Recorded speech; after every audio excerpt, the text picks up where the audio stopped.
All right, so this is actually a recent video of me live editing one of our photo shoots. I always start with the light section and I'm moving on to color. This goes pretty quickly, so you're welcome to pause it.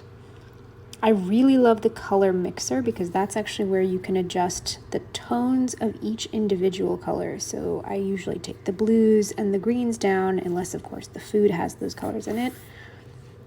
For this one, because it had lots of oranges and yellows, I ended up taking those up, but I also pushed them a little bit more towards the purple section.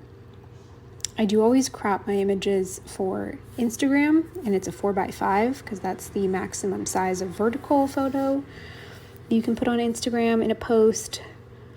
And then as you can see, I'm coming back to the color mixer because there's always a few little tweaks. Like it might look good the first time, then I come back and say, you know what, I definitely want to change that a little bit more.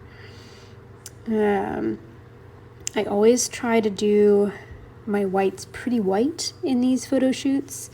As you can see, I'm testing to see what happens if I drastically change the saturation of a color.